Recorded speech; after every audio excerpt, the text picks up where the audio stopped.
always yield to the leader of the house as many times as you want. एक minute. वित्त मंत्री जी, आप सदन के नेता भी हैं। मैंने कहा मैं जितनी बार आप कहेंगे उतनी बार यील्ड करूंगी और आपकी बात को ध्यान से सुनूंगी भी। लेकिन आप जिन फिगर्स की बात कर रहे हैं ना, मैंने कहा मैं पुराने फिगर्स नहीं दे रही। मेरा बिल 3 तारीख का है और आज 8 तारीख है। मैं 5 दिन पहले जो राशन खरीद कर लाई हूँ, जो राशन मेरे अपने घर में आया है, कितने पैसे देकर आया है, मैं वो आंकड़े रख रही हूँ। आपको अधिकारी क्या आंकड़े देते हैं परसेंटेज में, वो मुझे नहीं मालूम। प्लीज। फीसदी की भाषा आम आदमी नहीं समझता। आम आदमी केवल वो भाषा समझता है कि उसकी जेब से क्या निकल रहा है। आम आदमी वो भाषा समझता है कि उसकी जेब से क्या निकल रहा है और उसके बदले में उसे क्या मिल रहा है। ये मेरे घर का बिल है 3 तारीख का, 5 दिन पहले का। आप 6.6 क्या सेलिब्रेट करिए, सरकार में जश्न मनाइए 6.6 का। लेकिन आम आदमी का जहां तक सवाल है, आम आदमी को कोई राहत महंगाई से नहीं मिली है। ये 3 तारीख के आंकड़े में दे रही हूँ, जो मेरे घर के राशन का बिल है, जो मेरे घर के दूध का बिल है, जो मेरे घर की सब्जियों का बिल है। दूध ये रिकॉर्ड तो नहीं जाएगा। और आपने मुझे चुनौती देकर कहा कि 6 साल आप भी थे, आपने क्या किया ये मैं जानता हूँ। जो हमने किया वो पूरी जनता जानती है प्रणव दा। मैं आज गर्व से कह सकती हूँ कि 2 सरकारें आई हैं हिंदुस्तान में जो कांग्रेस के समर्थन के बिना बनी थी। एक मोरारजी देसाई की और एक अटल बिहारी वाजपेयी की। 1977 में मोरारजी देसाई की और 1998 से 2004 तक अटल बिहारी वाजपेयी की। 6 साल तक कीमतें स्थिर रही थी, चीजें बाजार में उपलब्ध रही थी, कभी ना कीमतें बढ़ी थी। वो 2001 का जो दे रहे थे ना आंकड़ा, वो 2001 में हमारा राज था। वो 2001 का आंकड़ा जो दे रहे थे, पर वो क्यों था ये भी बता दूं कि हमारे समय के वित्त मंत्री फीसदी में बात नहीं करते थे। पीछे बैठे हैं जसवंत सिंह जी। जिस समय बजट पेश करने आए थे, लोगों ने पूछा था, पत्रकारों ने, आप क्या देंगे बजट में? तो उन्होंने कहा था, मैं सिर्फ ये चाहता हूं कि गृहिणी की गुठली में 4 आना और डाल सकूं तो मैं समझूंगा कि मेरा बजट सफल होगा। हिंदुस्तान की अर्थव्यवस्था को हार्वर्ड और ऑक्सफोर्ड नहीं समझा सकते प्रणव दा। हिंदुस्तान की अर्थव्यवस्था को वो समझा सकता है जो गुठली कह करके बात करता है, जो टुकिया कह करके बात करता है। जहां तक अंग्रेजी का सवाल है, वो हार्वर्डियन से ज्यादा बेहतर अंग्रेजी भी बोल सकते हैं। लेकिन जो गांव की धरती में लोट पोट कर बड़े हुए हैं, जिन्होंने गांव की अर्थव्यवस्था को समझा है, जिन्होंने गांव की औरत की पीड़ा को जाना है, वो ये कह सका कि मैं गुठली में 4 आना और डाल दूं तो मैं समझूंगा कि मैंने बजट पेश किया है। फीसदी की भाषा बोलने वाले हिंदुस्तान की अर्थव्यवस्था को नहीं समझ सकते और उसका समाधान भी नहीं दे सकते। इसलिए आप मेरी बात को सुनिए और उसका जवाब उस समय जरूर दीजिए जिस समय आपको देना। बीच में भी देना चाहेंगे तो मैं यील्ड करूंगी। आप नेता सदन हैं और नेता सदन के प्रति मेरा जो सम्मान है, मैं उसमें यील्ड करूंगी। लेकिन मैं जो बात आपसे कह रही थी कि आप जिन राइजिंग लेवल्स की बात कर रहे हैं, ये ठीक है। कुछ लोगों की इनकम इतनी राइज की होगी कि वो 2000 रुपए पर प्लेट 5 सितारा होटल में जाके खा सकते हैं। लेकिन मैं चाहती हूं कि आपकी निगाह उन रेहड़ी वालों के प्रति, उन ठेरी वालों के प्रति, उन छाबड़ी वालों के प्रति भी जाए जो अपने परिवार का पेट पालने के लिए अपने दोनों हाथ, अपने दोनों पांव और अपना गला एक साथ थकाते हैं। मैं आज खड़ी हुई सदन में उनके लिए बोलने को। मैं उस फेरी वाले को देखकर मेरे कलेजे में टीस उठती है प्रणव दा। सर्दी में जब कड़ाके की ठंड पड़ रही होती है, हाथ कोट की जेब से निकालने को मन नहीं करता। उस समय बर्फ जैसी ठंडी साइकिल के हैंडल दोनों हाथ से पकड़े हुए, दोनों पांवों से पैडल मारता हुआ वो मोहल्ला मोहल्ला कबाड़ी कबाड़ी कहकर चिल्लाता है। मैं उसके लिए खड़ी हुई हूँ। मैं खड़ी हुई हूँ उस रेहड़ी वाले के लिए जो तपते दोपहरी में जब बाहर झांकने को मन नहीं करता, दोनों हाथों से रेड़ा धकेलता हुआ 20 किलोमीटर का सफर करते हुए ऊंची ऊंची आवाज लगाकर अपने ग्राहकों को बुलाता है। मैं खड़ी हुई हूं उस छाबड़ी वाले के लिए जिसके अधेड़ कंधों पर, दोनों कंधों पर बहंगी उठाए हुए चना, मूंगफली और मक्का की खीर लेकर जो ऊंची ऊंची आवाज में अपने बाल ग्राहकों को बुलाता है। मैं पूछना चाहती हूं देश के वित्त मंत्री से, क्या उनकी आमदनी में 1 रुपए का भी इजाफा हुआ? क्या उनकी आमदनी में 1 रुपए की भी बढ़ोतरी हुई है? बल्कि जो कुछ उनके पास बचा कुछ आता वो भी महंगाई की भेंट चढ़ गया है। इसलिए मैं आपसे कहना चाहती हूं कि जो आप बार बार ये फ्रेज इस्तेमाल करते हैं, with rising levels of income, ये किनकी आमदनी बढ़ी है? आप जरा उनकी तरफ भी एक निगाह डालिए जिनकी आमदनी में 1 रुपए की बढ़ोतरी नहीं हुई।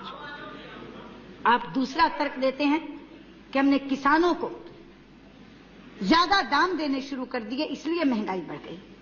प्रणदा, आपको मालूम है, शरद भाऊ चले गए यहां से, महाराष्ट्र में कपास का किसान आत्महत्या कर रहा है, आंध्र का किसान क्रॉप हॉलिडे की घोषणा कर रहा है, पूरे देश में धान का किसान गैर खरीदी को लेकर के त्राही त्राही कर रहा है, और मेरे गृह प्रदेश हरियाणा में बासमती का किसान सर पकड़कर रो रहा है।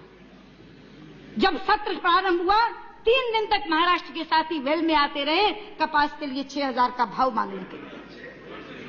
हमारे जामनेर के विधायक गिरीश महाजन को आमरण अनशन पर बैठना पड़ा। 72 दिन में 13 आत्महत्याएं हुई हैं। 72 दिन में 13 आत्महत्याएं महाराष्ट्र में कपास के किसान ने की है। अभी मैं गोंदिया गई थी, गोंदिया में, भंडारा में, देवाड़ा गई थी। गोंदिया और भंडारा के किसान मुझे मिलने के लिए आए थे। उन्होंने कहा, दीदी 1080 रुपया समर्थन मूल्य है, लेकिन 900 रुपए में खरीद कर रही हैं एजेंसियां। लदान के लदान लदे पड़े हैं, धान की खरीद नहीं हो पा रही।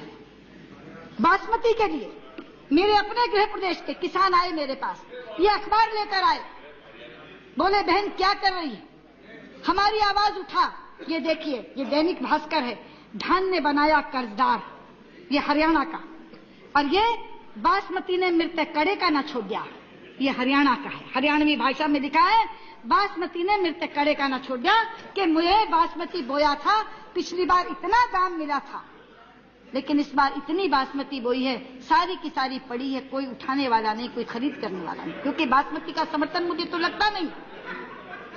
इसमें आपकी आयात निर्यात नीति इसके लिए जिम्मेदार है। जब तक माल किसान के घर रहता है आप निर्यात की आजादी नहीं देते, निर्यात की अनुमति नहीं देते, लेकिन जैसे ही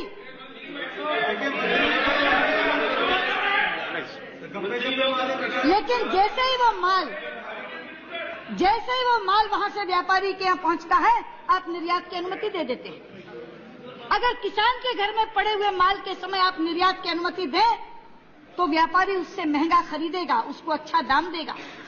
लेकिन आपका आयात और निर्यात की नीति इतनी गलत है कि किसान के घर में जब तक माल पड़ा रहेगा आप निर्यात पर पाबंदी लगा देंगे, और जैसे ही वो एक्सपोर्टर के यहाँ पहुंचेगा आप निर्यात खोल देंगे, और इसी के कारण ये किसान मर रहे हैं। आंध्र के किसान जब मेरे पास आए तो पूरा हिसाब लाए थे, और उन्होंने कहा कि दीदी हम क्रॉप हॉलिडे क्यों न करें। मैंने कहा देश की खाद्य सुरक्षा का सवाल है, आप लोग फसल नहीं बोएंगे तो देश की खाद्य सुरक्षा का क्या होगा। उन्होंने कहा मगर हमारा क्या होगा, कभी सोचा है आपने? और हिसाब लगाकर उन्होंने बताया 2000 रुपए प्रति एकड़ का घाटा हो रहा है उन्हें। 2000 रुपए प्रति एकड़। खाद महंगी, बिजली महंगी, बीज महंगा, पानी महंगा, और पूरा लागत मूल्य लाए थे, और बोले जितना मर्जी समर्थन मूल्य इन्होंने बढ़ा दिया, उसके बाद भी 2000 रुपए प्रति एकड़ का घाटा हम कैसे उठाएं। तो अगर फायदा नहीं होगा तो कम से कम नुकसान से तो बच जाएंगे, इसलिए हमने क्रॉप हॉलिडे की घोषणा की। आप कहते हैं आपने किसानों को ज्यादा दाम देना शुरू कर दिया इसलिए महंगाई बढ़ गई। अरे किसान बेचता तो एक चीज है, बाकी तो सारी खरीदता है, लेकिन आपको उनका ध्यान नहीं है। आप बात करते हैं बड़े विदेशी पूंजी निवेश की।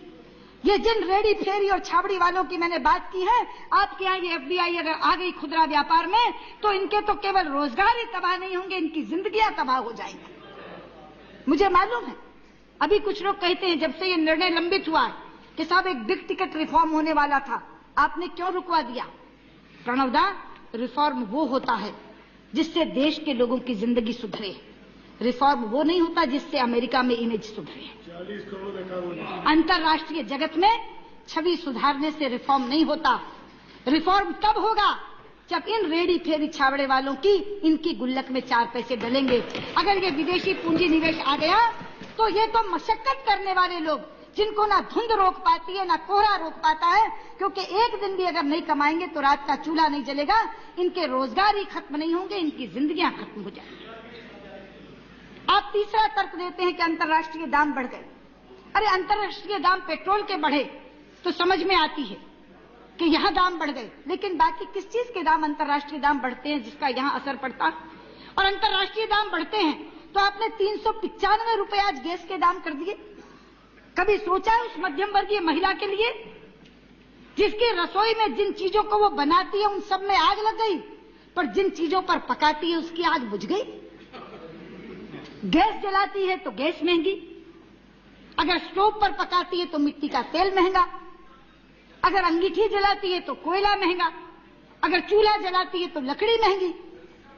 खाने बनाने वाली चीजों में आग लगी पड़ी है और खाना बनाने वाली चीजों में आग बुझी पड़ी है। क्या हालत है? आप कहते हैं जनसंख्या बढ़ गई इसलिए महंगाई बढ़ गई। अगर जनसंख्या बढ़ने पर महंगाई बढ़ गई तो हाथ उठा दीजिए। फिर क्यों कहते हैं कि 3 महीने बाद हम कम कर देंगे या पिछले हफ्ते में कम हो गई है? क्योंकि 3 महीने में जनसंख्या बढ़ी हुई तो घटेगी नहीं, पिछले हफ्ते में जनसंख्या घटी भी नहीं होगी, नहीं, और पिछले हफ्ते में जनसंख्या घटी भी नहीं होगी जो कहते हैं कि महंगाई घट गई। जनसंख्या के लिए एक अलग दृष्टिकोण भी है प्रणवदा। अगर 121 करोड़ पेट आपसे खाना मांग रहे हैं तो 242 करोड़ हाथ काम करने को भी तैयार हैं। जो जनसंख्या आ गई उससे महंगाई बढ़ाने घटाने की बात नहीं, अगर उसको रोजगार मुहैया करा दें तो हाथ भारत निर्माण में भी लगेंगे और वो हाथ महंगाई बढ़ने भी नहीं देंगे। लेकिन ये जो आपके तर्क हैं ये तर्क नहीं है, ये कुतर्क हैं। सच्चाई ये है कि महंगाई बढ़ी है आपकी गलत नीतियों के कारण, महंगाई बढ़ी है सरकार में फैले भ्रष्टाचार के कारण। एक वर्ष में सीएजी ने 6 घोटाले निकाल कर रख दिए और करोड़ों करोड़ के घोटाले। और जहां तक नीतियों का सवाल है, आपकी गलत नीतियों का परिणाम है कि रुपए का इतना ज्यादा अवमूल्यन हुआ है। आपकी गलत नीतियों का परिणाम है कि 60,000 टन से ज्यादा का अनाज स्टोरेज के अभाव में सड़ रहा है। आपकी गलत नीतियों का परिणाम है कि बाजार से आपको 53,000 करोड़ का ऋण लेना पड़ रहा है। आपकी गलत नीतियों का परिणाम है कि 24 बार पेट्रोल के दाम बढ़ रहे हैं। आपकी गलत नीतियों का परिणाम है कि आरबीआई को 13 बार ब्याज की दरें बढ़ानी पड़ती हैं। आप 2 तरीके अपनाते हैं महंगाई को दूर करने के, एक कर्ज ले लो, एक ब्याज दर बढ़ा दो। वो महर्षि चार्वाक ने कहा था ऋणम कृत्वा घृतम पिबेत, वो पूरे का पूरा लागू होता है इस सरकार पे। कर्जा लेके घी पियो, जो आपने बजट में उल्लेख किया था उससे 53,000 करोड़ रुपया ज्यादा बाजार से ऋण ले रहे हैं, ये एक समाचार पत्र में छपा था। जहां तक ब्याज दरों का सवाल है, आपको मालूम है जब ब्याज दर बढ़ती है तो औद्योगिक विकास भी बाधित होता है और हाउसिंग सेक्टर तो मर ही जाता है। आपको मालूम है ना प्रणवदा कि जब कोई भी अर्थव्यवस्था संकट में ग्रस्त होती है तो 2 चीजें उसे उबारती है, हाउसिंग सेक्टर और इंफ्रास्ट्रक्चर सेक्टर, क्योंकि उसमें चौतरफा गतिविधि होती है। स्टील चाहिए, सीमेंट चाहिए, ट्रक चाहिए, बजरी चाहिए, लेबर चाहिए, कारखाने चलते हैं, लोग काम पर लगते हैं। पुराने समय में सुनते थे अकाल पड़ा तो राजा ने तालाब खुदवाए, नहीं जरूरत थी तो भी महल बनवाया, क्योंकि निर्माण कार्य में चौतरफा गतिविधि होती है। और आपके यहाँ ये हालत है निर्माण कार्य की और इंफ्रास्ट्रक्चर की कि जो राष्ट्रीय राजमार्ग इतनी तेज गति से हमारे यहाँ चल रहे थे, वो राजमार्ग नए तो बनने क्या थे, पुराने भी इतने खस्ता हालत में कि उनकी मरम्मत तक नहीं हो पा रही। और आज तो हम चौंक गए अखबार पढ़कर कि राष्ट्रीय राजमार्ग के सारे चीफ इंजीनियरों ने आज सामूहिक इस्तीफा दे दिया। ये हालत है आपके इंफ्रास्ट्रक्चर की।